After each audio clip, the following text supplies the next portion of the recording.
Welcome back to the NFL Pick 6 Super. Super. Oh, man. Can we do this again? Take two? We're doing it live. We're doing it live. I was reading the wrong thing. You know, it takes me 3 weeks and I still don't get it right. It's the NFL Pick 6 show. I'm Dean. Dean7904 is the handle you'll see. Hopefully in some winning contests going down in week 3 here at RotoGrinders. Joining me today, as always, two of the best in all the business when it comes to fantasy football. You got Rich Hribar, you know him from Sharp Football Analysis, his worksheet. Second to none. And of course, John Daigle. John Daigle over at 4for4 and Bet Spurts as well. John, we're just going to pretend like I completed up, butcher that opening. Let's just move right past it. It's over. How's things in your world? How did week 2 treat you? Anything to gripe about, or we want to be a forward-thinking show and not worry about week 2? Doing this 3 weeks and still getting it right, it sounds like my DFS game right now, as I did not have the Tua premiums like a lot of successful people did. But week 2 was very interesting from a big picture perspective because I generally think that's the most honed in ownership will be on any slate for the rest of the year. Even in small field stuff on Fanduel, Derek Carr got up to 40%. Saquon Barkley on DraftKings was over 50% in most tournaments, large and small field. And the winners, easy game.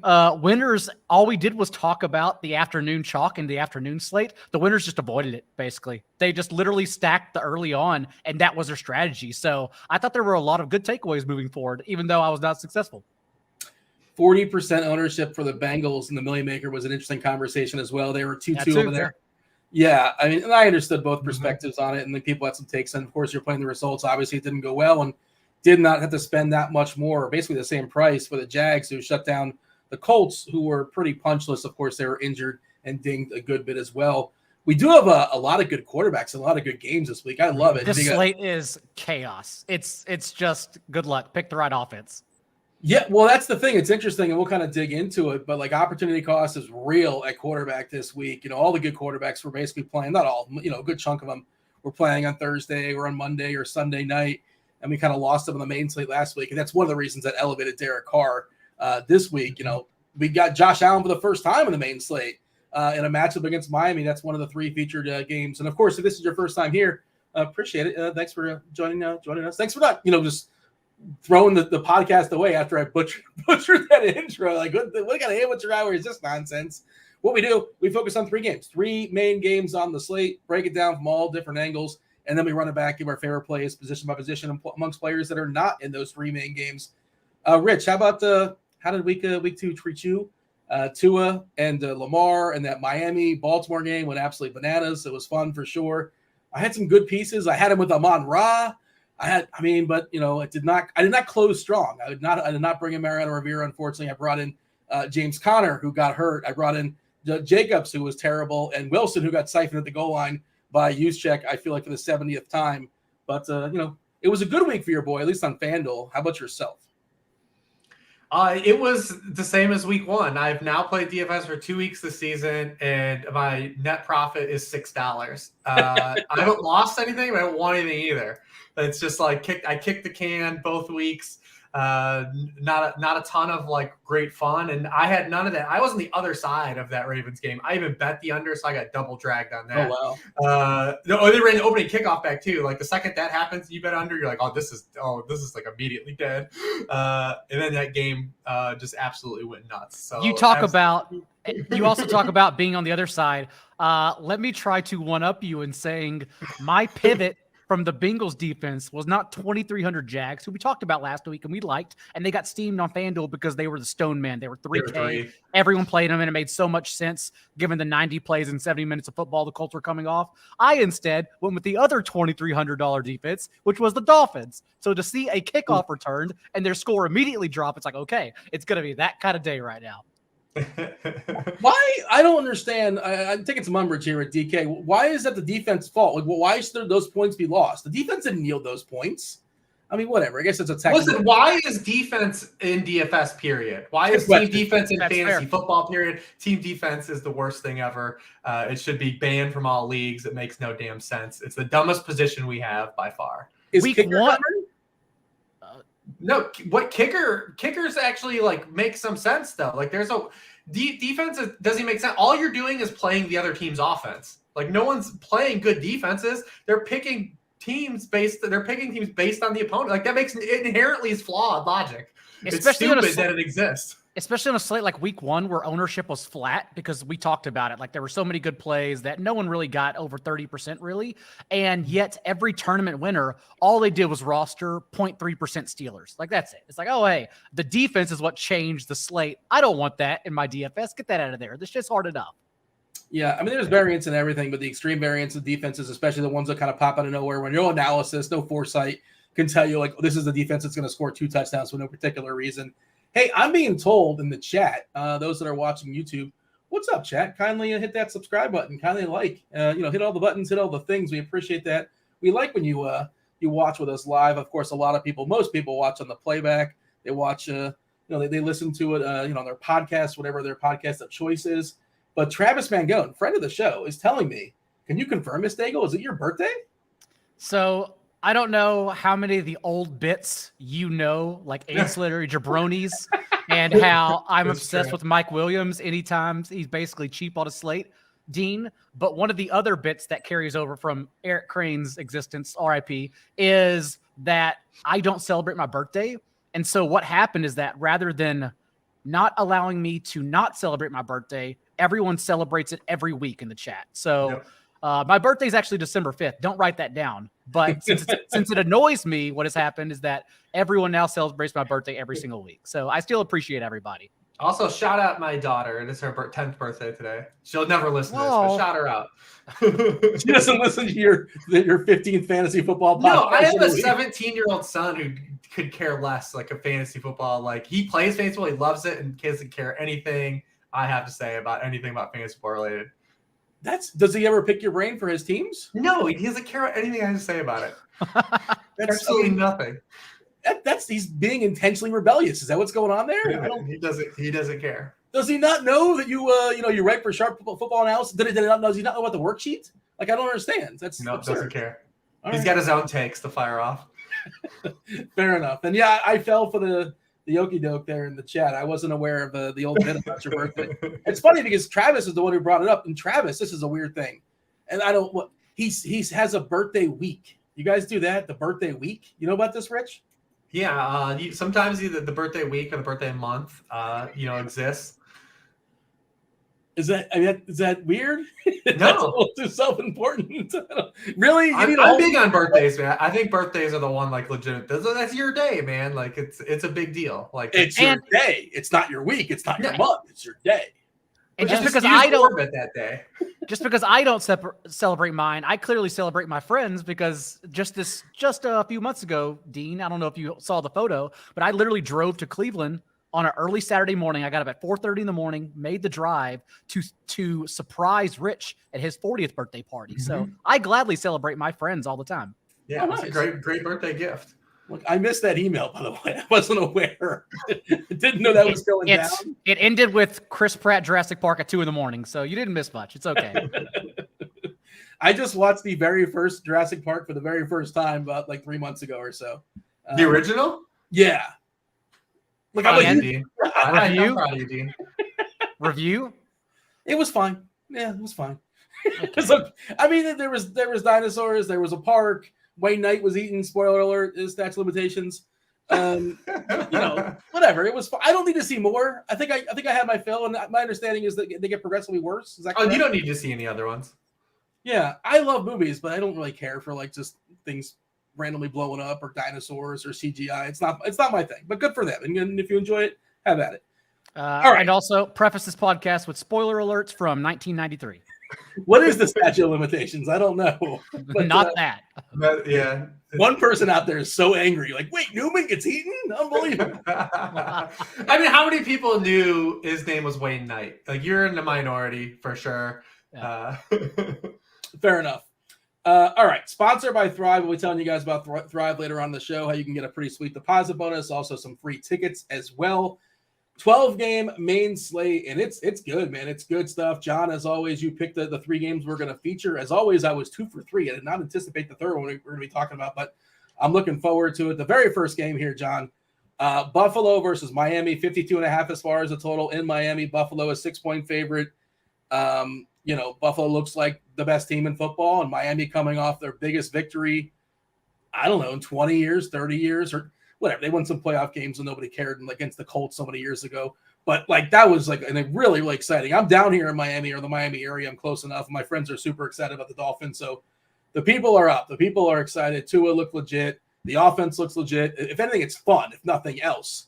But John, where do you want to start here? Buffalo, Miami, 23.5 as far as the total. No, 52.5 as far as the total. Buffalo 6-point favorite. Previewing the big picture takeaway of the show, just know we couldn't talk about the Cardinals for the third week in a row. That's insane. So I had to squeeze a different offense in there. I appreciate it. We'll get to that in the positional plays. But we have not talked about the Bills and Dolphins yet. The Bills we haven't had a chance to because they've been in prime time. And the Dolphins had an ugly matchup against the Patriots in week 1. And then last week, this show was on the under.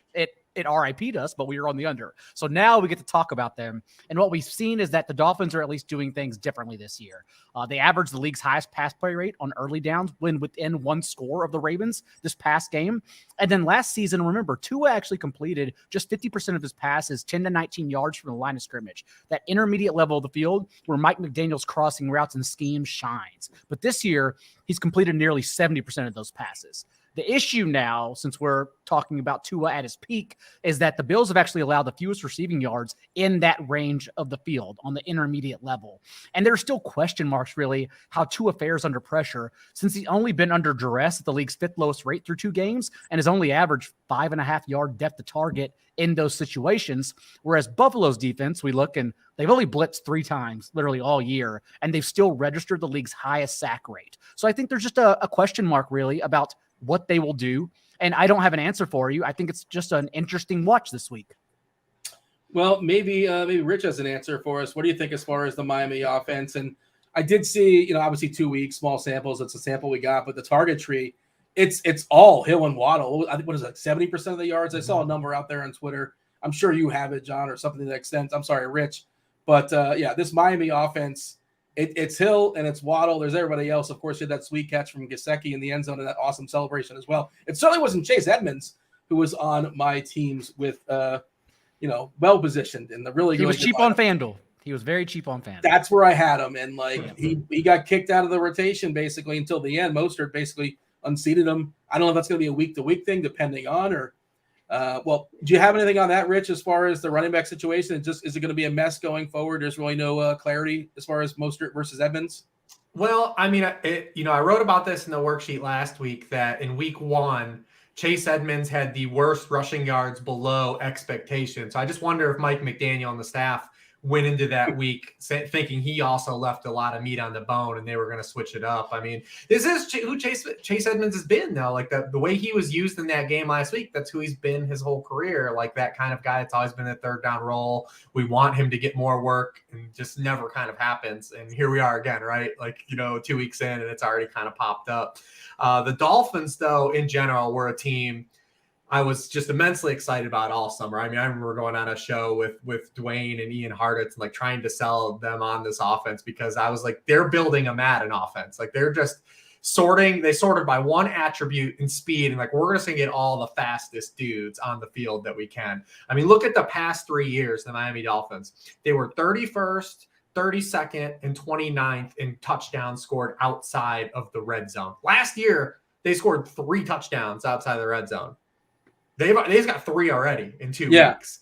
They've just got fast guys. That game was like a college football game, right? It was like watching just big play after big play on both sides. And it was just because you have this much speed, it was like watching at Alabama, and there's Alabama versus LSU, just athletes going down the field. Lamar's ripping off 80-yard touchdowns. Bateman's running 22 miles an hour past Xavier Howard. It was just a ton of fun. But what you saw from Miami, though, was deliverance real early in the season on proof of concept, right? It just gives us a lot of faith going forward now that all that talent and speed that they accrued, they know how to use it too. So it was a really good litmus test for Mike McDaniel, and they're going to be playing a team they absolutely are going to have to score points against again, especially because this game's a day game in Miami. Those hot, we'll see what the weather's like, but that you get those hot games sometimes where defenses are just ragged ass early in the season. And there could be big plays in this game too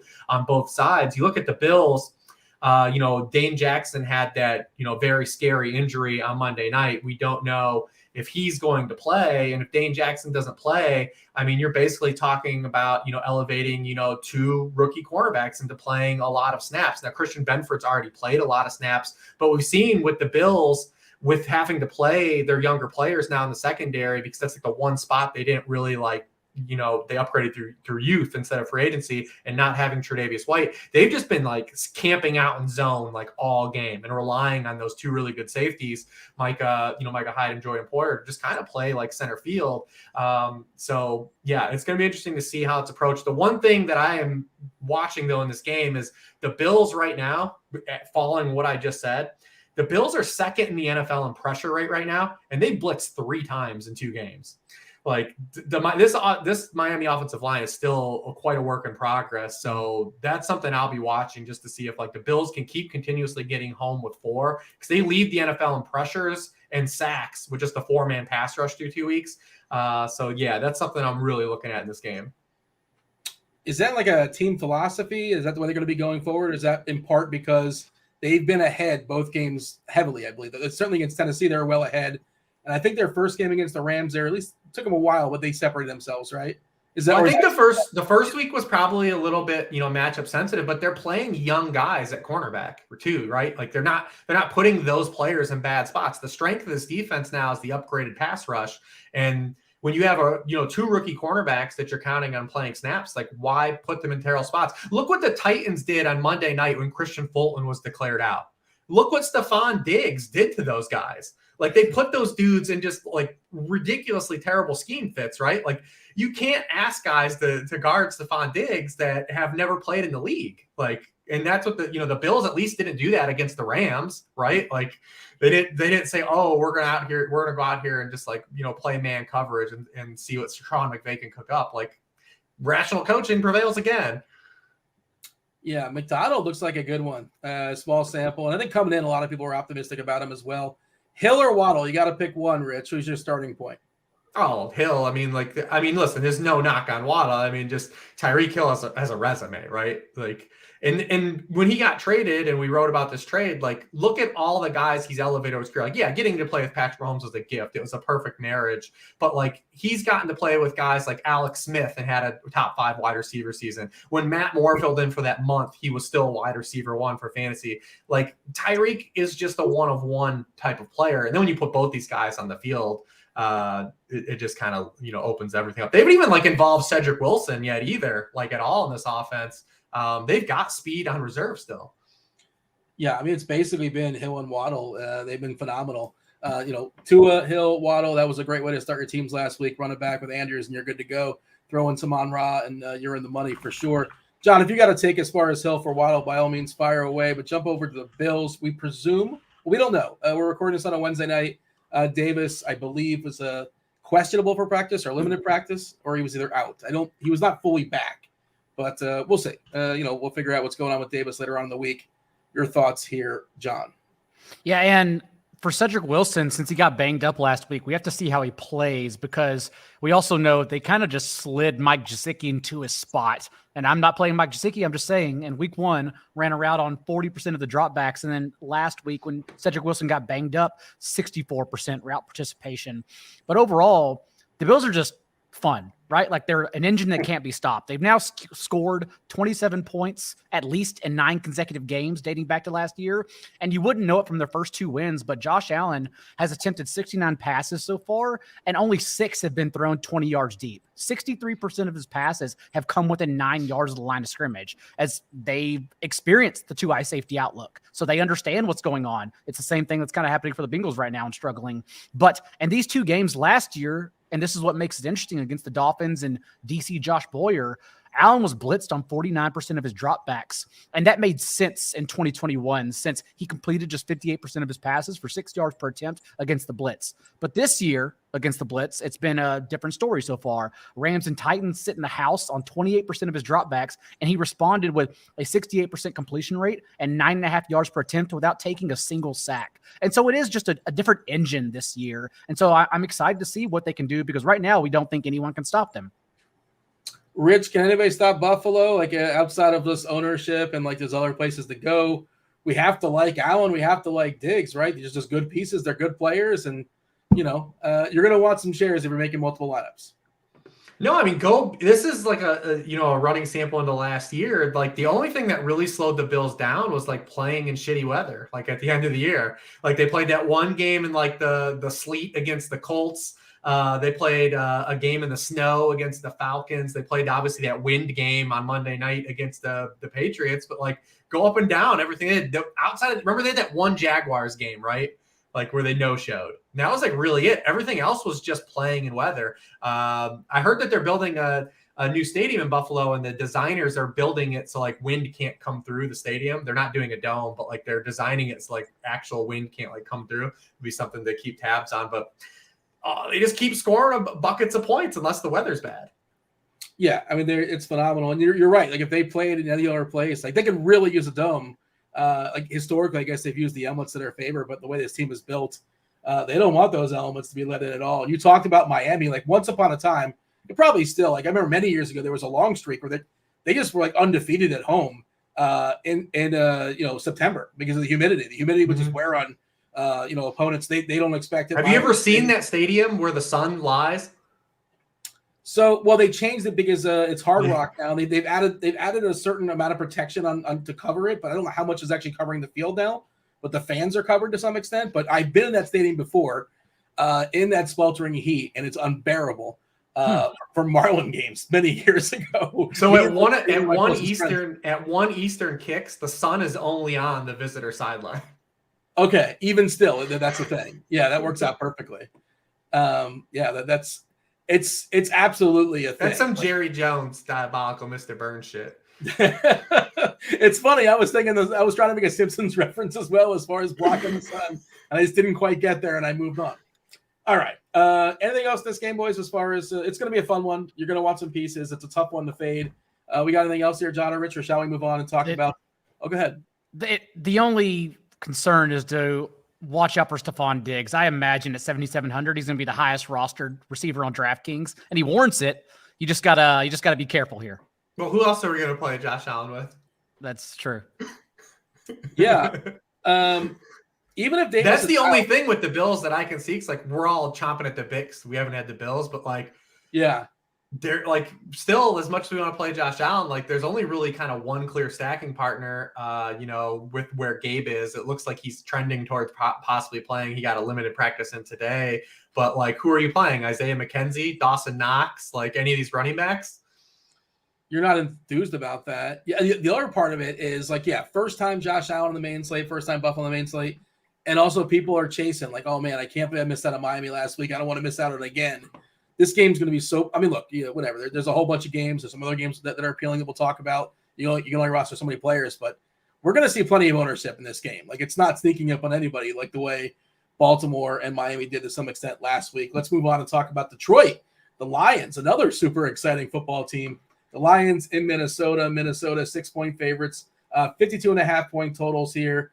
Well, I'll throw it to you, Rich, because Amon-Ra, I mean, this show I feel like has been on Amon-Ra a ton. He's been spectacular. Where is he at in season long? Is he like a top 5 receiver now going forward? Where is he like in the season long guys? Is that absurd to say, or is that about right? Top 6, top 7? I just seen the industry has ranked him as a top 10 guy in PPR this week for the first time this season. So he's finally, after it took nine games, but 9 straight games of being Cooper Kupp, but he's there now. Yeah. I mean, he's still not priced as Cooper Kupp. Like, you're essentially getting Cooper Kupp. Like, it's crazy to think about like that from that context, but like he actually has been Cooper Kupp the last 8 times he's played football, and he's still 7-2 on DK, and he's still not priced like Cooper Kupp. 7-2 on DK, 7-8 on FanDuel. Rich, I'll let you start this game. Cousins should be better because he's not playing a night game. Is that real? I don't know. Maybe it's tough, man. It's tough to keep falling for it, but like it keeps happening. It's just it doesn't make it like any sense. But I want to talk about the Lions just for a top-down stance here about the NFL and where it's at right now, because the Lions feel like one of these teams that like we're going to orbit a lot, especially early in the season, because scoring is actually down across the league. And one of the big components of why scoring is down is because of obviously everyone in your grandma has heard about like teams playing too high safety. Man coverage is way down in the NFL compared to years past. Teams are playing a lot more zone. Teams are blitzing a lot less. Guess who's not? The Detroit Lions. They're number one in the NFL man coverage rate.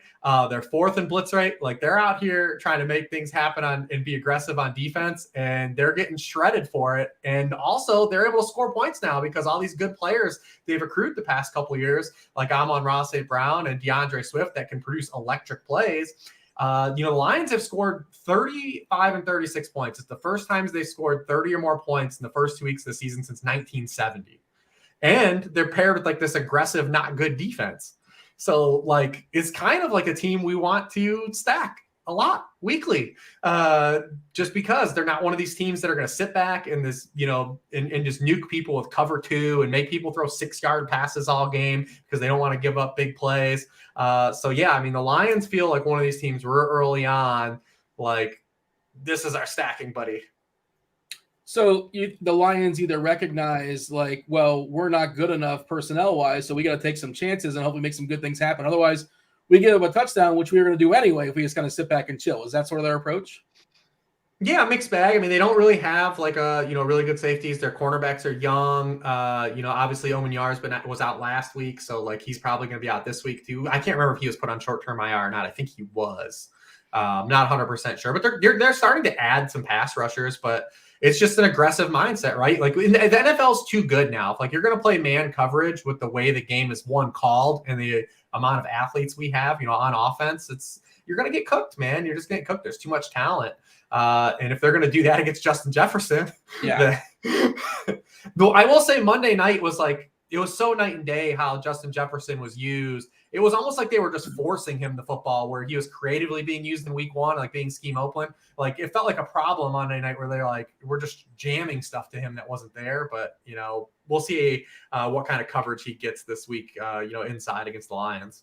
It's almost like they got lost. Like 6 of his 12 targets came against Darius Slay. So it's almost as if they weren't prepared for Slay to follow him around. And yet when the play was called, they had nowhere else to go. Kirk Cousins also didn't make it to a second read often, but yeah, it was weird. Dalvin Cook, only 6 carries. I know they were down for a good chunk of that game, but still it seems kind of egregious. John, where do you want to start? You want to start Lions or you want to start Vikings? We can keep on going with the Lions because I kind of want to make DeAndre Swift a priority of this slate. Top 3 right now in yards before and after contact per attempt. He's averaging 10.5 yards per touch through 2 games. And remember, he had that ankle injury supposedly last week. Seemed just fine. 84% of his yards last week came before contact. Jamal Williams does still get the money touches here. He has 7 carries to Swift's 1 inside the 10-yard line, but they are legitimately scheming and running the offense through Swift.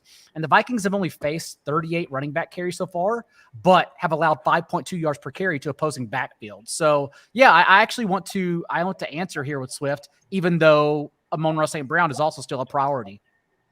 I'm trying to pull it up on the fly. What was Swift? What was the snap count? Because I'm seeing he didn't touch the ball a ton. 50%. He played 50% of the snaps. Yeah.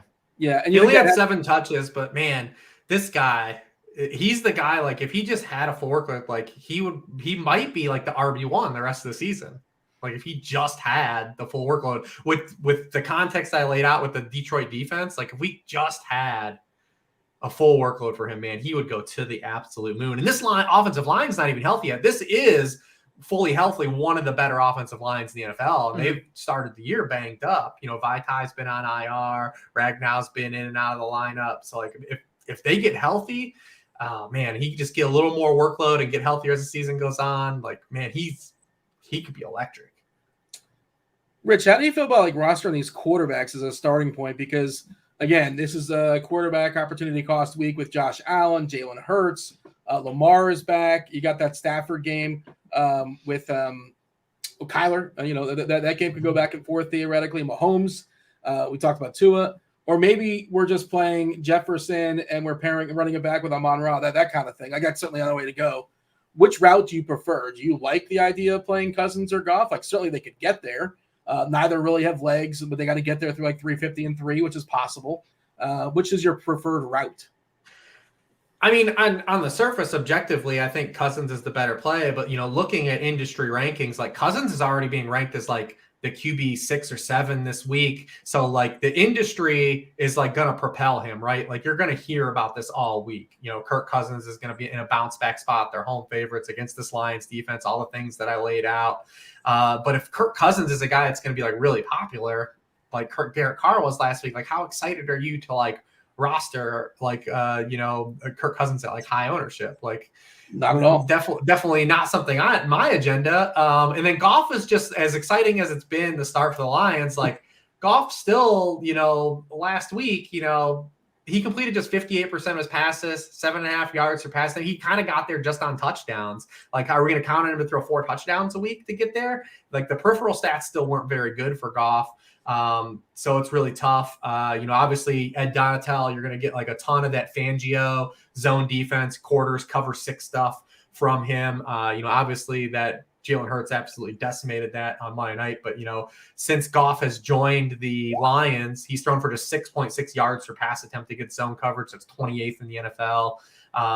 It just feels like really set up to kind of be like a game that this game could end up being kind of slow too. Like, the Vikings, if they're able to run the football with Dalvin Cook, it could slow down. And then if Goff has to just throw like 8-yard pop passes the entire game, like that's how you don't get there in this game. We need the Justin Jefferson 70-yard tuds to get there. I'm pulling up Derek Carty, the blitz game factor levels. Gameable factors. I don't know why I reversed that for some reason. Most games per gameplay projection is Indianapolis KC at 128 plays, then Carolina New Orleans, Washington Philly. We got this game projected for 123.5. Cardi does. So a little bit higher than average for what it's worth. The lowest one on the board, by the way, Baltimore New England, 116 for what it's worth as well. What's kind of tied with Denver and San Fran. John, jump in here. Your thoughts as far as a starting point. And again, you have more flexibility when you roster a guy like Goff. You're not thrilled about it, but he's only 5'8", so it opens up other stuff. You can spend up in other spots. You can roster yourself some Cousins. Currently, ownership on a Wednesday night, do with it what you will, grain of salt, yada, yada, but it's 9%. He's the third highest guy ownership projected in DK right now, behind Allen and Hurts. How do you want to handle this as far as stacking this game, John? We're looking at the key pieces as far as the skill positions, or we're talking about starting at one of the quarterbacks?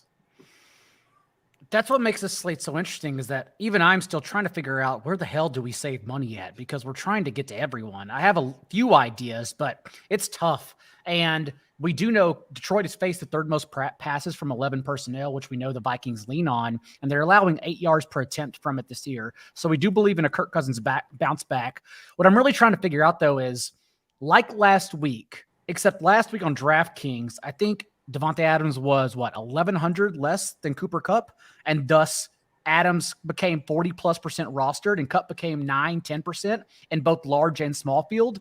We got that little separation again this week where everyone can just stop thinking about Kupp, who's 400, 500 more than Justin Jefferson. So I think the field will probably still stop at Jefferson here. And if he's going to come in 20 to 30% more rostered than Kupp, then we have to have a discussion about it. But it's clearly an amazing matchup for Jefferson now that there is no Darius Slay on the other side. Like, he's already run 47% of his routes from the slot this year compared to 31% last year. And the best the Lions can do logically would be to throw Jeffrey Okudah at him. But one, Okudah is not Darius Slay. And two, Okudah hasn't played a single snap from the slot. So we're not worried about it. That's Mike Hughes' territory, who's allowed a catch on 9 of 10 targets he's seen in coverage this year. So like Jefferson, it goes without saying, is an amazing play. But I'm more worried about, or not worried, but I'm more interested in seeing what happens with its ownership compared to Kupp's in this slate. By the way, to answer your question, at least on a Wednesday night, the gross answer is where you're going to save some salary. And a lot of things, a lot of dominoes yet to fall. But Rich, it might be picking one of these terrible Tampa Bay receivers. Is that possibly what we're set up to do, deciding between Scotty Miller and the proud of UCF, Brent Perryman? Is that what we're looking at? Because they're cheap, and theoretically they're going to be playing some football and running around. You're gonna force me to play Lenny out of leverage, aren't you? Well, I mean, look, we live the world of a salary cap, and this is the names that I'm at right now, and they kind of make stuff work. But it's tough. I'm trying to see. Otherwise, I'm running some optimals right now on the fly, just trying to see if anybody kind of pops in that I missed, if there's an underprice. And you never really know. Somebody might be missing the game out of nowhere. Things just sort of happen. But do we got anything, Rich, as far as your favorite cheapie? Have you looked at the slate from that perspective yet? Not so much from like a bottom rung, like trying to find this week's Noah Brown, or like we saw Perriman, like, some guys take some flyers on Perriman and you get the touchdown last week. Because with one of those, we're going to have to see if Julio is going to play or not, right? Like, because if Julio comes back, then it just adds another, guy to the fire of vagabonds, the island of misfit toys here that is behind him. But yeah, the receivers in that game in general are all pretty cheap and gross. But that game has an implied total of 41 points. I tweeted earlier, it's the lowest implied total the Packers have had since week 1 of 2014 with Aaron Rodgers, their starting quarterback. That's when like the Legion of Boom was like at its heyday. And this is the lowest implied total the Buccaneers have ever had with Tom Brady as their starting quarterback. Imagine telling yourself that, coming into the season, like we're going to have a game with Aaron Rodgers and Tom Brady, and it's going to be one of like the worst implied games on the slate. Is this like the 2 oldest quarterbacks ever to start a football game, like combined? Is it got to be close, right? 45. What's wrong? Well, anyone with Brady at this point just is getting carried along, right? I guess so. Yeah. He's the oldest player in all. I saw he's officially the oldest player in all 4 major sports now. Even hockey. Is that because Zdeno Chara retired? I don't know how old he was. Yeah, I think so. But I just saw that, just that note, I think a couple of days ago, that he's officially the oldest of the main 4. Chat, let me know. I got my eye on chat, and they're throwing out some names for the record. Who's your favorite cheapie on the week? I see somebody saying Cole Beasley season. Wasn't he signed to the practice squad for Tampa? Would he just jump all those guys? Would he jump Scotty Miller and Perryman and Russell Gage? Yeah, all those guys. It's hard to believe, but maybe Godwin. They're gonna play it really slow with him. I don't know. Like maybe they're playing a longer game. I mean, it's bad. The situation's bad. I mean, the Bucks the last 2 years have been one of the most fortunate teams in terms of injuries, and it's all catching up. That regression's catching up to them all. The dam broke. Yeah, there's no more levies existing. That's why I also think in this game between Lions and Vikings, like we know Irv Smith is going to get some recency bias play at 3,100 on DraftKings. Oh yeah, he's going to get jammed into everyone. Imagine if you had caught that second one. John, you were asking about my optimals. I just ran a bunch of optimals, right? And Irv Smith landed in 52% of optimals. Sure, yeah, he pops. Yeah. Are you excited about Irv Smith? 3,100. And like last week, you could convince yourself Jawan Johnson at Stoneman, Colin Granson was 2,600. You had reasons to get off, or like you had options, but like beyond 2,900 for Jawan Johnson, like of course everyone's just going to find the $200 for Irv Smith, even in tournaments. So that's like kind of where ownership's going to gravitate this week. Here's the thing with Irv Smith is how much last week was actual, him coming back and being as a game plan, or like, was it game script sensitive? Like if they're out here running the ball with Dalvin Cook because remember, this is a base 11 personnel team now. If they're out here running the ball successfully at Dalvin Cook and controlling the game, like are those Johnny Munt snaps? So I don't know. Like it's one of those things. We've only played 2 games. We're trying to find some signal and noise through some of this stuff. But obviously last week's game plan needed Irv Smith to be on the field a lot.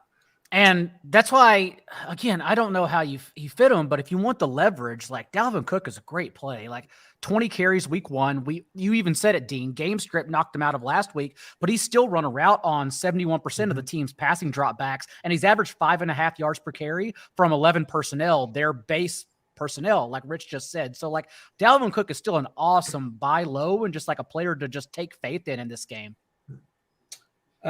Jack Koff. I made sure to put a space between that in the chat. Jack Koff is saying Ertz is better than Irv Smith. It's all, there's no space in the name, but I applied one myself. Is saying that Ertz is better than Big Irv Smith. He is, but like salary cap reasons, he's like 1,400 more. And that's a lot of money. That is useful. So yeah, sure, Ertz is better in theory, but he's also more expensive. Yeah, man, it's going to be a weird week as far as looking for salary right now, salary savers.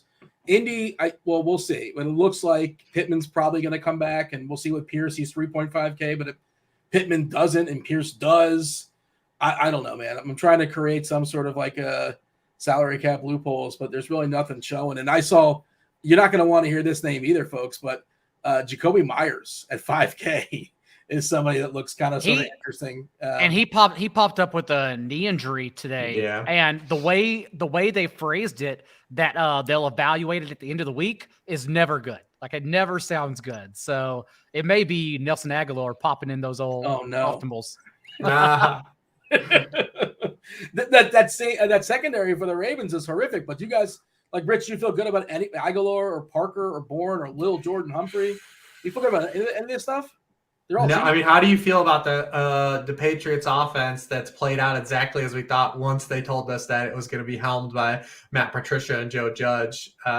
It's hard to feel really good about any of those guys. Man, we're going to be holding our nose with something. I still think it's going to be Tampa on Sunday. We'll see as far as the injury stuff. And, that's going to be a lot of fun. And it's a 4:00 game too. Hopefully we get some clarity as far as Julio before the 1:00 games kick off. Anything else, boys, here as far as Detroit, Minnesota, or shall we move on and talk about Cincy and the Jets? What? Yeah, that's the game that's featured. Cincy and the Jets. We're doing it. Cincinnati is a 5-point favorite at the Jets. The Jets with an incredible win last week. Cleveland fans, man, just I should go to you first, Rich. You're in Cleveland. Are you a Cleveland fan? I presume you are. No, man. Okay, but is the city especially down ever since that? That was a rough loss. That was just an insane. I don't know. They've endured a lot. I don't know. You're used to it, I guess. And I mean, plus half of the fan base here is kind of out on them because of the Watson stuff anyway. So it's kind of like people are like, you reap what you sow now. It's like a really weird kind of split situation here. So that was an all-time banger though, because if Nick Chubb just goes down, the game is over. They kneel the game out, and then hell goes loose. I mean, they got an onside kick. Like, how many onside kicks have been converted the last 2 years? Since they changed the rule, I feel like those are almost borderline impossible. They got one of those. Browns have had a lapse, giving up a big play. The end of that game was absolutely nuts. They got one, and it was done in the old-fashioned way of just putting the ball sideways. What do they call it? Watermelon kick? Yeah, the watermelon kick. Yeah, they put the ball sideways and then just kicked it like that. Brett Maher. 45 total there. Jets at home versus the Bengals. Bengals 5-point favorite. Who wants to sell me on Garrett Wilson being real? Is he real? Is Garrett Wilson real? The 10th pick of the NFL draft? I mean, is he already there though? I'm saying, is he already the guy we want him to be? That was kind of his breakout game last week. Is that going to continue going forward? His quarterback still was Joe Flacco last I checked. I mean, for what it's worth. Joe Flacco's thrown 50 and 59 pass attempts for whatever that's worth in the first 2 games. Listen, when you throw a lot of bad pass attempts, it means you have to throw more pass attempts. That's right. And honestly, if you told me to pick one, the Bengals have allowed just 59 receiving yards and no touchdowns on 21 targets to players lined up from the boundary so far, which is where Elijah Mitchell has primarily lined up for 78% of his routes, whereas even in week 2, Garrett Wilson's budding role, and he hasn't overthrown Corey Davis necessarily, but he ran 48% of his routes from the slot. So oddly enough, not that we want to be buying Garrett Wilson high right now, but he's the better player, in my opinion, the better option between these two, especially because Elijah Moore and Joe Flacco, everyone cited those 11 targets last year for the reason to chase. And Elijah Moore is still the clear wide receiver still running more routes than both Wilson and Davis, but there's some kind of non-rapport going on here between Flacco and Elijah Moore right now. What do you have here as far as the Jets, Rich? Not a lot. I took everything. Well, yeah, I mean, it was, basically, running with Garrett Wilson, what we're going to do. I mean, maybe people want – what's Conklin? What is Conklin? That's a good question. What is Conklin? He's a person. He is. What is his salary? The only bummer thing. What is he? 3.8 on DK. Oh, that's too much. Yeah. Yeah, that's too much for him because Conklin's barely just he's a floor player. He's only getting there because he's run 100 pass routes, but 14 yards week 1, 40 yards last. You're not getting a lot there. If he was 3K or 2.8, we had something, but no, I can't do that. 3.8, no. And Hall's not happening right now. Carter's ahead of him, it appears. Yep. And Ty Johnson came back, and all 3 guys played last week, so it was a 3-way committee. So it's even harder to figure out. I mean, I imagine long haul, Breece Hall eventually gets there in terms of opportunity, but right now it's a complete hodgepodge. Yeah, and we saw, I can't remember what show I was on, if I was on this one or the previous one or a different one, but like the Houston situation completely flip-flopped after game 1 too, right? They finally said, well, wait a second, what are we doing with Rex Burkhead? Yeah, maybe we should be playing our rookie Pierce. And he got basically, I think he had every single carry last week. Curious to see how that goes forward with the Jets, but for this week at least, John, I think I'm crossing all 3 running backs out. Eventually, I think it's going to separate a little bit more, but none of it seems necessary for me. What say you? Not yet, no. Breece Hall had the receiving touchdown, but like Rich alluded to, it was only on the 10 routes, and those 10 routes not only matched Ty Johnson's 10 routes, but it was still Michael Carter who was in there for 26 routes, 52% of Joe Flacco's dropbacks. Really, the Jets are just dependent on volume right now. And as Rich also said, Conklin's a floor play. So really, we're only trying to carry around one receiver if we're game stacking here. What's happening for the Bengals, though, is kind of what we expected, honestly, after Joe Burrow completed 60% of his passes in the red zone last year and led the league in yards per attempt and completion rate. There's just natural regression going on because they're still passing where it counts most. Joe Mixon only has 5 carries inside the red zone for a total of 1 yard, whereas Joe Burrow has 16 dropbacks in that area. He's just 7 of 15 right now. And so the good news is the Jets are still allowing a 78% completion rate right now inside the red zone. So it may be the week where we get back. And given the options that we have at quarterback, it's probably a week where you can sneak in Bengals premium double stacks with Jamar Chase and T. Higgins. And that's what makes it so interesting. Rich, Bengals? Yeah, the Bengals are very interesting to me because obviously, Joe Burrow talked about this in the offseason that they anticipated teams to do a lot of things we talked about earlier in the show, to come play a lot of high safeties against them, not give up the big plays that they were, hitting teams with last season. And they've already run a league high 42.2% of their passing plays against cover 2. At this time a year ago, it was 13.6%. We're just seeing it, that adjustment. We've seen Burrow now, he's thrown for just 6 yards per pass attempt because of that. Jamar Chase's ADOT is just plummeted. Jamar Chase's ADOT is under 7 yards. They're just not able to hit those money throws. But eventually, it's not like the cover 2 is not been around. This has existed for centuries of football.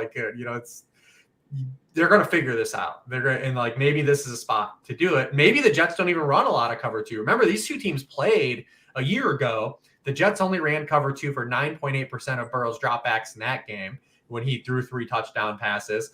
So far this season, the Jets have played cover 2 on just 1.7% of pass plays. That's 29th in the NFL. So we'll see if Robert Saleh does what the Cowboys and Steelers did, where they adjusted their game plan to be Bengals centric. We'll see if he calibrates and does something similar. But what if he doesn't? Then the upside is here again, to hit that this week. Especially if people aren't going to be on them, right? These are guys that have high ceilings. Joe Burrow, Jamar Chase, T. Higgins, you've got potential here to do some things that we saw happen last week with Dolphin stacks. Now, we don't want to chase that type of stuff, but I will absolutely pepper in some Bengals stuff. The other element, though, with the Bengals is this offensive line has not lived up to what we were told in the offseason. And to be honest, that kind of makes sense. When you look at it, we got excited because they were getting new players based on the bad players they had, but they still, people were pumping up Ted Karras like he was Jack Hannon shit. It's not like they were getting Larry Allen, to come here. They got regular dudes that come play the offensive line, just not vagabonds. And it just really hasn't lived up to it so far. And we've seen that impact Joe Mixon too. I mean, Joe Mixon's 31st in yards before contact per carry. It's just not holding enough water here. This offensive line hasn't played good enough yet. So yeah, that's kind of where we are. Weird Bengals start, but there's too much talent here to not overcome the defenses they're facing and Zach Taylor himself. Bengals get their first win of the season, Rich? Yeah, absolutely. All right. Last week we talked about the Jags getting the win, and we were not bold enough to predict it, but that wasn't even a close one. Was that you? I think it was you, Rich. Right? It's talking about the Jags. It was Rich. Yeah, we talked about Jags and the Bengals. And they lost. We talked about teams that play full overtime games, then have to go on the road the following week. It's always been an old Vegas hat type thing. Where you hear the old Vegas hats always look for those spots, and both those teams ended up losing to teams that they top down are superior than. The Colts had some weird injury stuff packed on with it too. But like, yeah, the Bengals, you can't go lose that game to the Cowboys. You can't go back to Cincinnati. The thing is, their matchups have been against Cooper Rush, and who was the first game of the year? It was against a nobody as Mitch well. Trubisky. Right? Yeah, Trubisky. Jesus. This first 6 games are the easiest part of their schedule too, Dean. Right. That's the issue, is that it only gets harder, which is very concerning. Very concerning. John, you picked this game. Give me the favorite. If you're going to make a stack using this game, where would you start? What would be your starting point? Well, it would be Burrow doubles because we've now seen it flip-flop too, but that's why we're trying to get both players, because really none of the others matter. Like Jamar Chase had a 30% target share in week 1. Then T. Higgins was injured in game though. And then we saw in week 2, T. Higgins had the 27.7% target share. And Hayden Hurst, with the Drew Sample injury happening in game, Hayden Hurst did actually stay in for a route on 85% of Burrow's dropbacks last week and has now seen at least 7 targets in back-to-back games. But overall, we know we want the explosive plays, and that would be Chase and Higgins together. And so that's kind of where I'm looking at. As Reeves said, like Mixon's not getting there because the offensive line, the usage has been good, and maybe they lean on him in this game, even though last week was the time to do that. But he's handled 46 of 48 running back carries for this team and 90% of backfield touches with a 14% target share. Like the usage is actually top 5 running back usage. It's just not getting there right now. Yeah, this is a game I think I want to make multiple angles and throw into single entry stuff and see what hits. Because I mean, you could see Mixon hitting, you could see maybe the double hitting.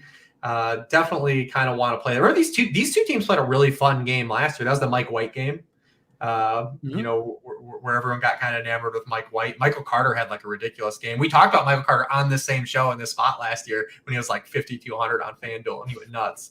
Yeah, the Jets are just a little bit more muddy. That's what kind of, you know, it makes things murkier because all 3 of those receivers are playing a lot. Like Corey Davis, like no one's excited about Corey Davis, but like he exists still. Like he's like a good functional NFL player. And like he still has worked his way into both games too. Like he's just not going to go away. So like it's just the Jets situation is just muddy. They have a lot of moving parts, and you just have, it feels like whack-a-mole, like where you have to get it right. Whereas the Bengals, there's definitely a lot more clarity where we can play Burrow and doubles, we can play Mixon. Like we know where the ball's going there. Would your favorite run back be Garrett Wilson if you got to pick one of those Jets? Rich? Oh man, I don't want to play the guy that just had the best game. Yeah, that's the hard part always. But then you're playing Elijah Moore or you're playing Corey Davis. Yeah, I mean, listen, man. I mean, Elijah Moore is still a really good player, and he's going to get his too. Like just because he's been quiet. Like, I mean, Elijah Moore, his resume is absolutely glowing coming out as a prospect. I mean, he led all Power 5 receivers in yards per game exiting college in his final year in college. He was, you know, really good as a rookie, not playing with Zach Wilson. I feel like he still has a lot more talent, and the box score is going to catch up because he's out here a ton. Like he's getting a ton of burn. He just hasn't popped yet. All right, those are our 3 main games. We took as long as ever. We're supposed to knock out the show in an hour. Apologies, we run a little bit long, but I think it's good stuff as well.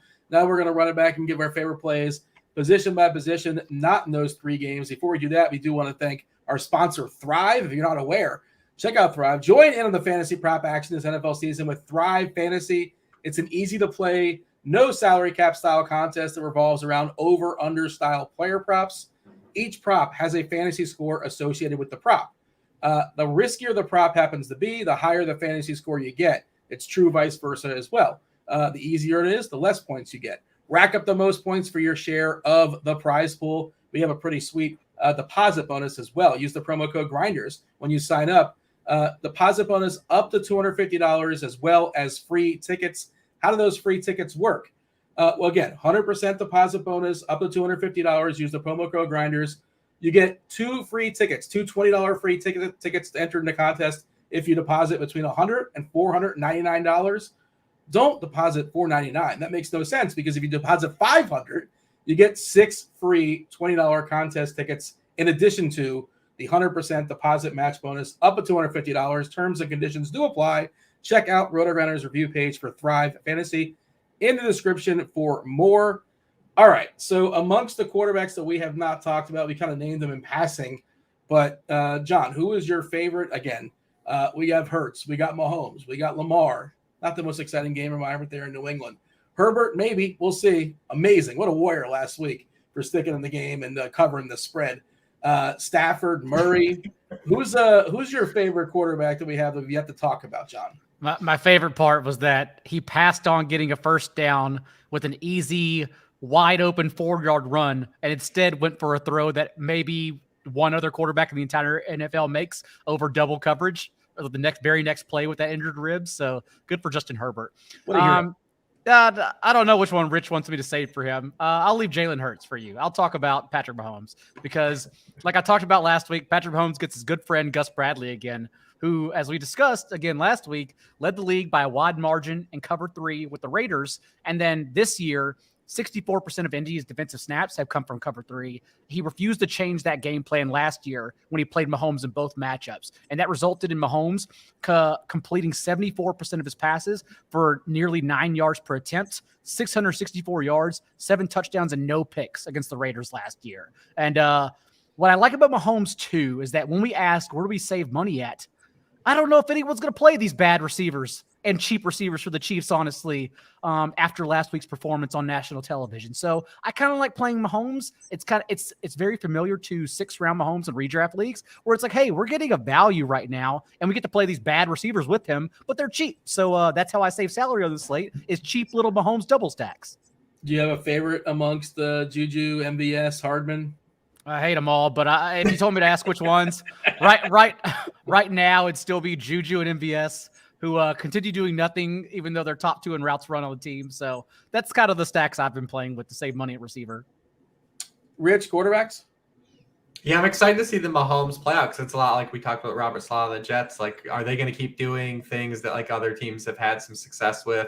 And obviously it's been 1 game up, 1 game down for the Chiefs, but they've faced the most amount of man coverage so far through 2 weeks of the season, which used to be death. Like, you would never play man coverage against the Chiefs. Mm-hmm. It's over 50% of their snaps right now. Last year it was just 25% they faced man coverage because I don't think anyone's scared of these wide receivers right now. Now, granted, the Chargers have the personnel to kind of combat this, but I don't think Gus Bradley is going to really change his tune because Daigle just laid out the scenario he didn't do last year. Like, the Chiefs struggled for like 5 straight weeks. And Gus Bradley's like, I'm not going to do none of that. Patrick Mahomes has 2 fantasy games over 30 points since week 5 last year, given the issues he was facing on offense. One was week 1 against the Cardinals. The other was the first game against Gus Bradley. And only because the second game against Gus Bradley last year, they won 48-7. There was no need to keep the foot on the gas whatsoever. Yeah, I'm curious to see what he does in terms of defending things. That game's indoors. Like, that game could be fun too. Like, people are down on the Colts too. Like, yep. I think we have Jonathan Taylor also now playing more third downs than Nyheim Hines too. Like, this could be a little bit of fun here. I mean, there's high ceilings in that game. Obviously, you have Mahomes. The ghost of CEH is kind of back in everyone's, hearts a little bit. Yeah, there's obviously Kelsey's and Taylor in that game too. 2 of the players that probably have the most probability to lead their positions in points scored, right? Like, you've got Mahomes, Taylor, and Kelsey. If you were to shuffle up in terms of probability to pace the position scoring, you got 3 players at the maybe position right there. Outside of the wide receivers in this game, there's a lot there still to like. And now you're rostering, Tampa Bay Buccaneer receivers. Yeah, right. Yeah, that's true. Well, like, maybe this isn't, so much of a salary week where we're looking for like the cheapies. Maybe we're just looking for the good players that aren't owned. Yeah, it's interesting. I saw somebody in the chat throw out the thought process of just like a balanced lineup, which, I don't know. It's hard to say on a Wednesday night. You don't have all the information, but that might get lost on the slate. And there's so much good stuff you want to spend up for that people are going to do their best just to kind of make it work. You mentioned Jonathan Taylor there, Rich. Taylor, of course, against Kansas City. CMC versus the Saints. Not sure about Kamara. Kamara's got that rib. I believe he practiced partially today. Eckler versus Jacksonville. In theory, that should be a smash spot. Henry has not looked spectacular just yet. Of course, game script's not helped them out either. Maybe just Uncle Lenny is leaned upon heavily versus Green Bay. Who are some of your favorite running backs this week, Rich? Yeah, I think we're going to see David Montgomery become chalk. We never get how many times are we going to have him as a home favorite, over the course of the season? Houston's allowed 4.8 yards per carry to running backs. They've allowed 17.3 rushing points per game. That's 29th in the NFL. And people want to keep burying David Montgomery, but he has 71% of the backfield touches. That's 10th among running backs. He has 46.8% of the Chicago offensive touches. Only Joe Mixon and Leonard Fournette have a higher percentage of their team touches than David Montgomery. And he looked amazing on Sunday night. Like, he looked electric. I think because of what his salary is, he's going to become like the default kind of like guy.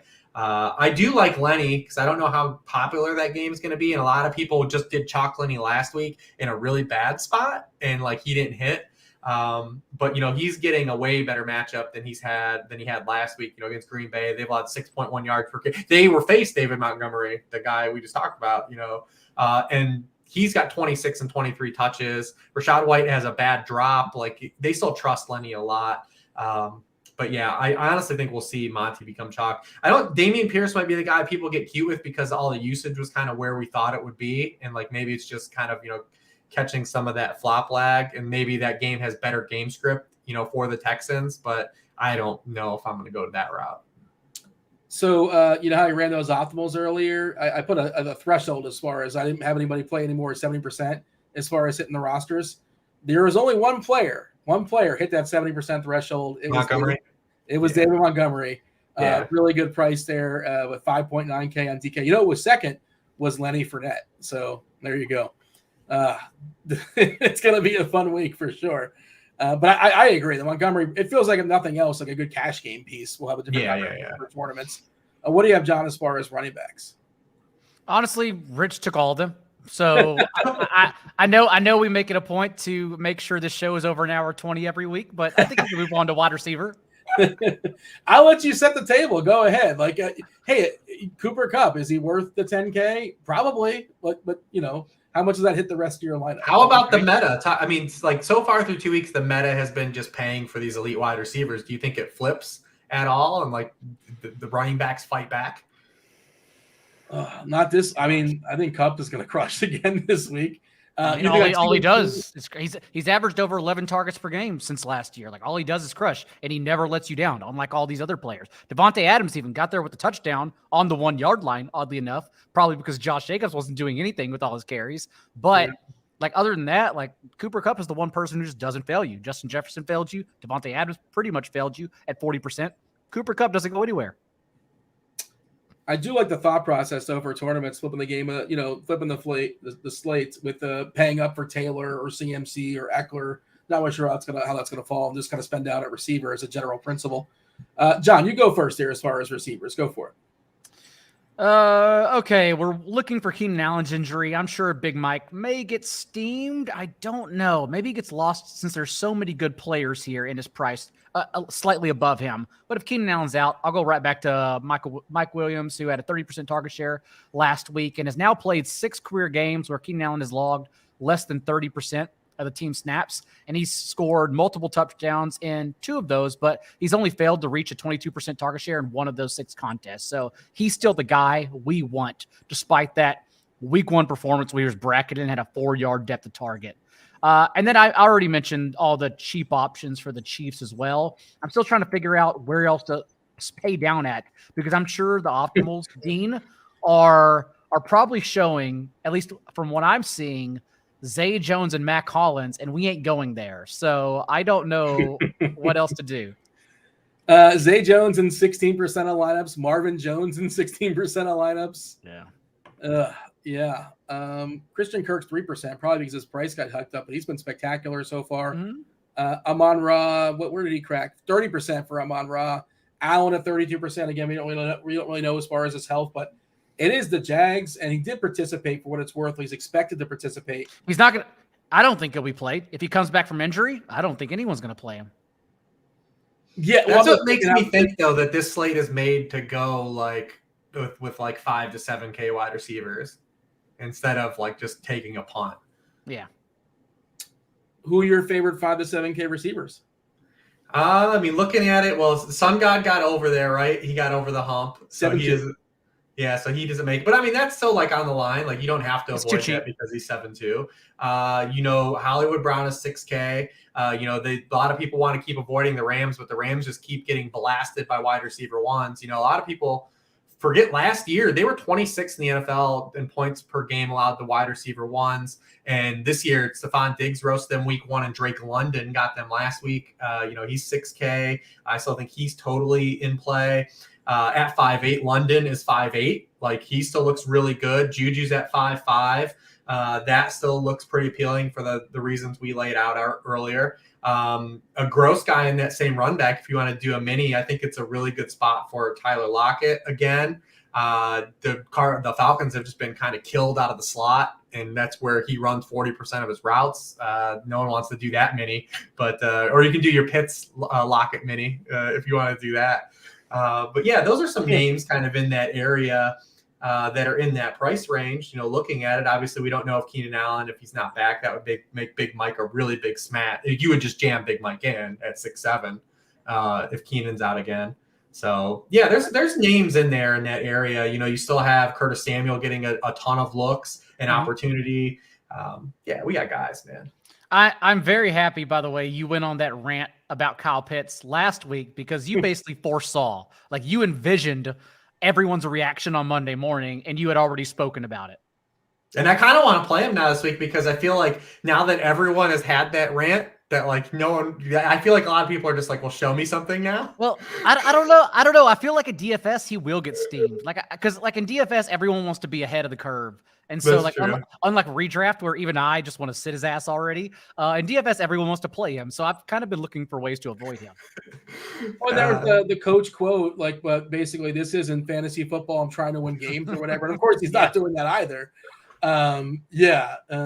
Do we want to segue to tight ends? You feel free to take that or continue the victory lap as far as Pitts. And he is cheap enough, 4.8 on DK. We're just kind of in the realm. He's still the 4th or 5th most expensive tight end, but it's kind of cheap. That game against Seattle just feels like, one of those games in a forest that does it make it sound? I don't know. Do I want to even acknowledge that game? I suppose, but not really. Just feels like one of the more uneventful games. What the total in that game is like 40, right? I was writing them down earlier. 42. Okay, Houston, Chicago. It's higher than Rodgers versus Brady. That's wild. That really is wild. Geno Smith and Marietta, 42. Houston, Chicago, 40. Because did we touch on like Mooney and Kmet, or do you want to even talk about that nonsense? I mean, you can't play those guys in DFS. I still would I would give Mooney another look as a wide receiver 3 and season long. But like, what are you doing in DFS, man? What are you hoping for? What's going on there though? Like, why are we not? They've thrown 28 passes. That's what's going on there. Like in 2 NFL football games in the year of 2022, the Chicago Bears have thrown 28 passes.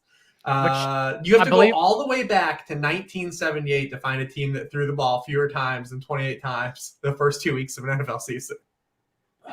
And granted, they played the Packers last week, and they played in a monsoon week 1, but they were down 24-7 at the half last week, and the second half ran 17 runs to 7 passes. Amazing. It's incredible. Yeah.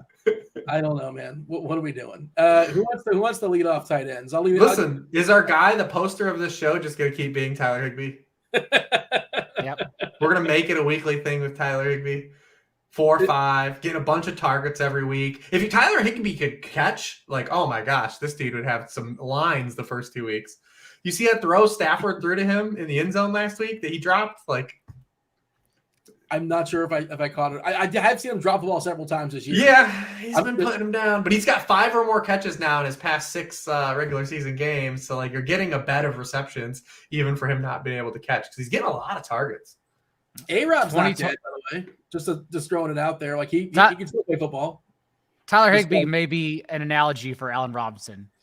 Tyler Higbee is who we maybe wanted Allen Robinson to be. Higbee is 4.5 versus Arizona. Ertz on the other side 4.6. Pitts we said is 4.8. Obviously, if you have salary, Kelsey is really interesting. We mentioned Big Irv earlier, John. Is the Saints guy? How much does the Saints do, Johnson? I'm sure. Juwan Johnson is 29 2,900 on DraftKings. The issue is it's still a very convoluted target tree. Like we've now seen them hammer Jarvis Landry, hammer Chris Olave, while Malcolm Thomas is still involved every single week. So it's still a stiff target tree for Juwan Johnson to get there. Mhm. But 17.5% target share this past game, and at least he's out there. Like that's kind of what we're hoping for. So his salary is good, 2,900, and considering he is going to come in still less rostered than Irv Smith, given the matchup, maybe that's a reason to play him. And the one thing you say about Juwan Johnson too is at least, from his background, like if he has a chance to at least hit a big play too. Yeah. Like we're talking about guys like Conklin, like we just need like the Jets like to throw 50 passes for Conklin to get there, right? Like that's our thesis of like Conklin. Like the dude is going to catch it and fall down. But at least Juwan Johnson could theoretically see like 4 targets and still cash in. Was he a converted receiver, Johnson? Yeah. Okay. Yes. That's what I thought. I'm trying to think if there was anything else of note, anything that kind of is sort of interesting as far as tight ends, but it's pretty thin, pretty quickly. Any other names here, Rich? What about Kylan Granson at 2.7? We could do any of that in that game we talked about? Why did he go up 100? He was 26 last week without Michael Pittman. Why are we putting up 100? Because someone probably rostered him, right? Like, because in week 1 he ran a lot more routes than oh, the buddy. Mack truck. So people, I assume, like I've always thought, and I don't know if this has ever been confirmed because you guys probably have a lot more connections, but I've always thought that the amount a player was rostered dictated some of the salary stuff. The DK algorithm has a mind of its own, and I don't know, but I feel like just from like playing the game for so many years, I feel like that does affect it. I don't think they're public with that, John. Like if you have a thought, I don't know. Well, as someone who played Kylan Granson in single entries on DK last week, which is why I'm very familiar with his pricing, because I didn't want to go to Paris Campbell, and it turns out it was Ashton Doolin who I needed. Yeah, he was 11% in the spies, I believe, the mid-high stakes single entries. So that's why I don't understand why he's 100 more when his situation is worse this week, arguably. How about Isaiah Likely? Isaiah Likely, everyone's favorite player, got 5 targets last week, 4 for 43. I thought I saw he only ran 8 routes. Did I make that up? Yeah, okay. he ran like almost no routes because they had plays for him. If he runs a route, the ball's going to him, basically. Right. If he's in the game, people should guard him. What did OJ Howard do in week 2? I didn't think he ran 7 routes. He did what he did in week 1. He's literally ran the same amount of routes in both weeks, and that's in a game Brevin Jordan was injured in week 2. So like, we're just his role didn't increase at all. Now this is just kicking the clock. This has become how much work have you done since Wednesday? We don't even do. I'd rather all right, yeah. We don't need to do this on Wednesday night at 10:17 p.m. We got anything else, boys? Are we finishing strong? Or we're closing with this tight end nonsense? I guess we are. Anything else? Any sort of bold proclamations? Do you have a bold call this week, John? A favorite stack? Anything that we should keep our eyes on as we creep up to Sunday? I still like Mahomes with his bad players. I like that stack, so I probably lean in that direction. Take your pick, 2 receivers. All right, Rich. John setting the bar. Feel free to see it, raise it, and give me a bold call, bold take, something we got to keep our eyes on going into Sunday. I think what if Herbert doesn't play? I don't. Right. How much does that hurt Williams if Allen doesn't play? Are we possibly considering the backup there? Who is the backup? Chase Daniel. 5K. Captain Moneybags. Chase Daniel. Who's on TV on Monday and playing football. Well, not most of the time, but maybe playing football on Sunday. Yeah. What do you got for me, Rich? Feel free to go off the board. I don't know why I was just throwing out the Chargers. Like it feels like this is a week. If you need a week, it's a good week to give Herbert a week at home versus the Jags. But yeah, I mean the problem is they bricked a game in division against the team they're going to compete with to win the division. A game that when you look at it from a surface stance, they should have won. And so like if you give up another game and you're 1-2, like the AFC, like you can't concede wins in the AFC. Like it's tough to just give away wins in the AFC. They killed our boy. The media ruined our boy. Brandon Brandon Staley. That was real tough run out for Brandon Staley on Thursday night. The internet bullies never use their powers for good. It's always evil. And like the best things that the internet bullies have ever done was like change Sonic's teeth and get rid of Roto Reeves. That's like the only 2 good things they've ever done in like the history of internet bullying. That I want to see the power rankings of the greatest things that the internet of bowling has produced. I've not seen other Sonic movies. Should I see the Sonic movies? Is it for adults? Yeah, Sonic 2 is very enjoyable. Really? I haven't seen it either. Okay. That may be my homework. Jim Carrey is a villain, I believe. Is that correct? Jim Carrey, that's his last movie performance. Like, he goes for it in that movie. He's good in those movies. Thankfully, I mean, I have kids. Listen, I got kids, guys. Like, Well, you know, we know this means that Dean is going to watch it 3 summers from now. You know, I watch a lot of movies, but I've not watched Sonic. That will be a trivia question, though, Dean. If he never acts again, that's, you know, what was Jim Carrey's last role? Why you're saying he's retiring from acting? Yeah, he claims he has. I mean, we never know. We know how these things go, but like he claims that he's done acting. Oh, I didn't see that. Okay, that's where he wants to end. All right, fair enough. You go out on top, baby. You go out on Sonic 2. Favorite Jim Carrey movie? What do you got? Oh man, I'm pretty partial to Truman Show. Man, I think Truman Show was the first thing. Yeah, I'm on Truman Show. Truman Show is probably the best one. I think the original Mask is good too, though. The acting role, anyways, it takes more than the Truman Show. But yeah, the Truman Show is good. The Cable Guys is. I don't know I don't know. Is it good now? Does it hold up? I have not seen the Cable Guy in many years. It completely bombed in the box office. One of the interesting stories is supposedly that was going to be Chris Farley, but Chris Farley died. But he was going to be Cable Guy. Ben Stiller directed it, and I think I think it got better over the years. I haven't seen it in a while, but last time I saw it, it's like, yeah, this is better than I remembered. And for whatever reason, critics panned it. They probably were expecting Dumb and Dumber or something of that variety. Eternal Sunshine, also a gem. That's a fabulous answer. I love Truman Show too. I think that's a spectacular answer too. People aren't going to like that. The chat's going to be like, "You're forgetting Dumb and Dumber. Like, what are you doing?" Like that's the chalk. I think that's the chalk. Yeah, Dumb and Dumber is chalk, but they came back. If both those guys wouldn't have came back for that sequel, man, it tainted Dumb and Dumber. Yeah, it tainted a little bit of it for me. Yeah, and they had a prequel too. I don't know if you caught the prequel. Yeah. They're not in the prequel though, right? I don't believe so. No. All right. I forget who is in it. That's how we end instead of Juwan Johnson is Dumb and Dumber. Yeah. John, tell the people where they can find you around the interwebs and find your work and all that good stuff. 4 for 4. You're in the redraft streets. You're picking up Jake Ferguson in high stakes leagues for some reason. I wrote about it in the column. So use the promo code Daigle10 at 4 for 4 for the waiver wire column. And I'll be back with more DFS content on Friday for everyone there. Rich? At Lord Reeves on Twitter, Sharp Football Analysis. Shout out to my daughter, Emma, 10 years old today. Happy birthday, Emma. That was the NFL Pick 6 show. That was Rich. That was John. Let us know in the comment section your favorite Jim Carrey movie. I'm shocked that you guys went with Jim at the Truman Show. That was a good answer.